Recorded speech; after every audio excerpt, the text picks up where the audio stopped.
I have to share a day in court, today's date, which is Tuesday, June the 25th. Menachem Deutsch came to court, and he had a felony, he had misdemeanor. He took 2 children down in belts on 15th Avenue, children that he doesn't know. They came home from school innocently at 2 o'clock or 3 o'clock. He took them down and said, I need help to pack away some books, Jewish books. He molested them. Who knows what he did? They were supposed to give him a 2-year jail sentence plus 10 years to be on probation. Then they gave him such a sweet deal, 6 months to go to jail, and then he has his 10 years probation and is registered sex offender. I don't know for how long. You know, we, the people, are fighting constantly for the well-being and for the safety of these children. They shouldn't be molested. It's an unbelievable situation of how low in dignity we were, the Jewish rabbis, the Jewish teachers, the counselors. They wouldn't molest anybody that comes under their hand, just as if there was no rule that you should not molest her, or just as if it would be a mitzvah, a good deed to molest a child. That's how this community looked like. When I used to say 1 out of 5 children are molested by teachers, and I said 1 out of 2 are molested in mikveh, now that everybody's talking, it came out that it's different figures. We can say that almost every child that went through the system from pre-1A or from kindergarten till after the yeshiva years, there is hardly to find a person that was not molested, unfortunately. It was a joke of what went on. And in the mikvahs, it's the same thing. Almost everybody was molested. It's unbelievable. Now, we went into the fight. I went in about 13, 14 years ago. I wrote letters to the rabbis. They ignored me for 5, 6 years. Then I opened the hotline to reach the public and to educate the parents and the children of what's happening. So the rabbis put an ostracization on me, and they thought that in 2 weeks I'll be running for my life into Pakistan. It's a shame. This is a hate crime, but I will talk about this some other time. But let's come back to what's happening. So now finally, after a lot of hard work, people are coming forward. But we have rotten beams in the justice system, and it's unbelievable. People walk away with sweet deals like they didn't do anything. Every place there is a Jewish community and there is a black vote, the rabbis can do whatever they want. They can ostracize anybody they want. They can make anybody keep quiet. They can even make Mr. Charles Hynes do whatever they want. They want his office. And this is a shame. So they take this boy, child molester, Menachem Deutsch, and they give him a sweet deal, 6 months in prison, and then he's out. Now, the minimum for a felony, which he had 1 felony, he had more than that, but they diminished it, and they made everything to be only for 1 felony, and for 1 misdemeanor. The minimum for a felony is 2 3/4 years. So how does he walk with 6 months? That's unbelievable. So a lot of people tell me, don't worry about it to be a registered sex offender. That will not help anything. I have inside information that Mr. Moshe Turner, who is a registered sex offender in Rockland County, is davening in shoes. He's going into mikvahs. In the Jewish community, nobody will say a word. First of all, most people don't even know that he's a registered sex offender, and then they won't say a word because they're afraid there'll be an ostracization. So that doesn't help us. The other thing is that he's going to be on probation, and he's going to have to go for help. Let me tell you something. That help is the biggest con job that there is. We have somebody, Jerry Browner, who molested children 1 by 1, day by day. He went to Ohio. He went for his checkup. He took his medication. He flushed it in the bathroom, and he was raping children again. And every time he comes to court, he puts down the bottle. He says to the judge, you see, I have problems. I go for help. Ohio was a revolving door for pedophiles. They would walk in and walk out. So this doesn't help us either.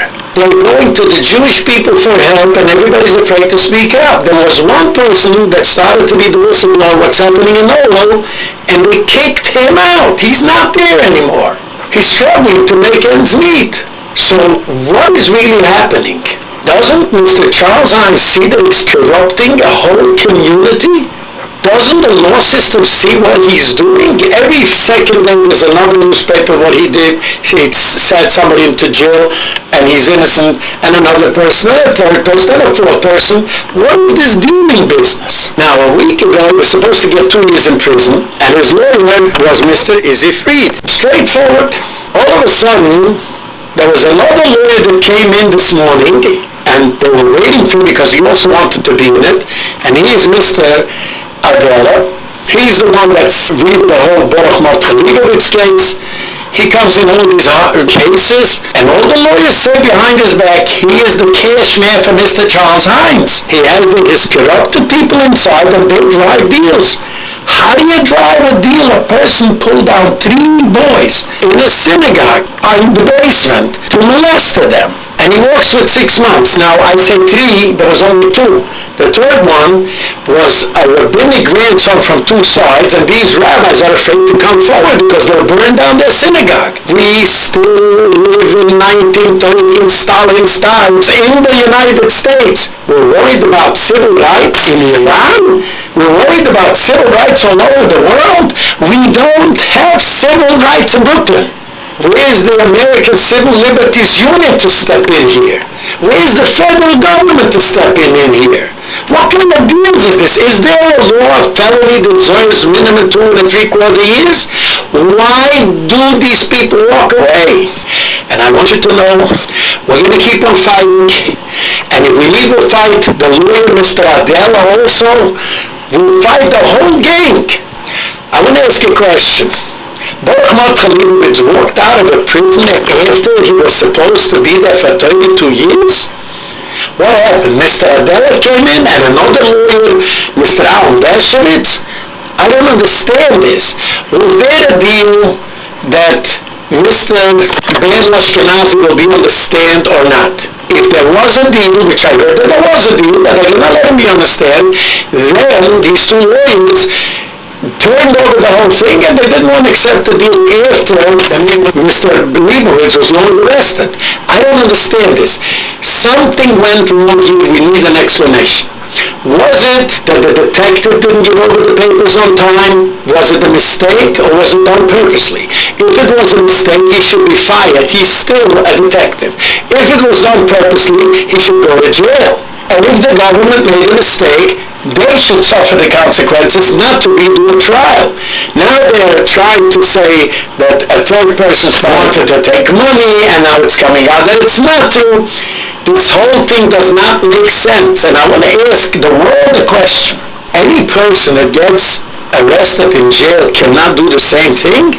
Why don't they call Mr. Adela and Mr. Aldershowitz? I understand not. Where is the world to look at this and don't say anything? Why doesn't the whole world start to scream? There were so many mafia people who went to jail, who died in jail. Why are they not doing the same tactic? Especially if it's a Brooklyn case. It's unbelievable. We have to give out our cry. We can't take this anymore.